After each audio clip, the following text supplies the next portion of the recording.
Hello and welcome to this presentation of Ayla. I'm Philip Kolianos, one of the creators, and in this video I'll go through the development process of Ayla, as well as discuss some of the highlights within this project. Ayla is a 2.5D platformer puzzle game that contains no violence and let the player progress in their own pace. The game was developed using Unity and designed to fit platforms such as Xbox Live Arcade, PlayStation Network, as well as Steam.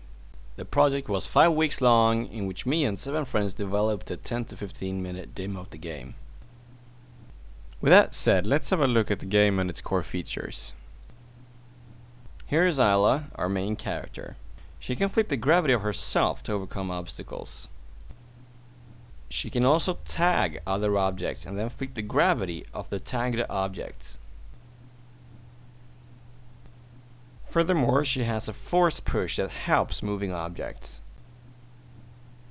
In addition, we added what we call gravity orbs. As the player jumps into these, she can control the gravity of entire areas. Powers are used to move boxes onto buttons or putting small batteries into sockets, which in turn will open doors, gaining access to new areas. So that was all the core features of the demo.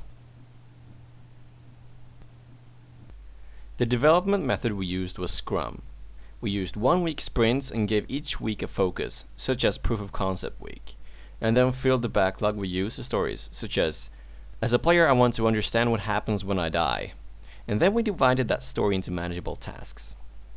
This worked very well for us as a team, as many of us were multi-talented and could easily switch focus if needed, which is essential for Scrum to work properly. The way we handled content was to assign me responsible for the master build.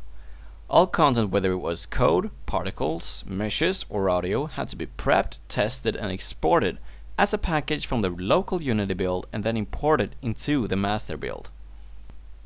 Once a day I released a version of the master build that could be used for playtesting, new scripts, or checking animations. There were 2 of us programming, and to make sure we didn't make incompatible code, we merged his and my code almost daily. This procedure worked very well as we never stumbled upon any bad surprises. Me and Mathias Cecilgard did the programming. We scripted the game using JavaScript in Unity. None of us had any previous experience with programming, which of course really limited our options when it came to gameplay. But in the end, it really helped us narrow the project down to a size that the group as a whole could handle. Luckily, Unity is very easy to use scripting-wise, and the documentation accompanied with help from friends with programming experience really helped us get through the rough parts without too much issues. In the end, I wrote code for handling the character movement, character animations, most of our characters' special powers, and some of the level entities such as buttons and doors. The levels are built using modular design principles, which allowed us to create them very quickly, and because of this we didn't need to start making them right away. Instead, we focused on getting the core mechanics in place and play around with them in test levels the first 3 weeks before actually making the demo levels. This way I had a much better overview of what our game was all about and could design the levels from that rather than guessing.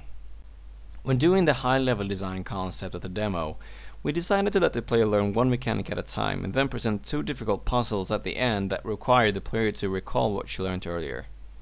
This way the player could discover how the game worked in a good pace and without any attached instructions. The issues I had when making the levels was first and foremost the fact that the indie license of Unity doesn't support dynamic shadows or light maps. So I had to work around that by putting lots of light sources all over the place so that the player didn't expect shadows to be projected anywhere. The second issue I ran into was regarding draw calls. As we use modular design, Unity by default doesn't support instancing. The number of draw calls skyrocketed quite quickly.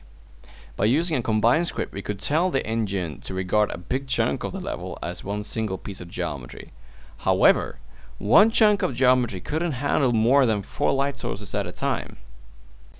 Now, since I worked with lots of light sources to hide the fact that the game hasn't got any shadows, I really had to think hard about where to put the light sources and what pieces of geometry I could combine.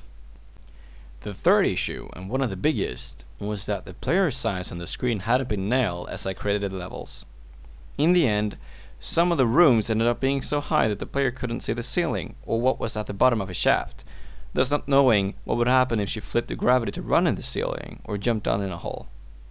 We tried to solve this by allowing the player to pan the camera as well as zoom in and out, but in some cases this wasn't enough.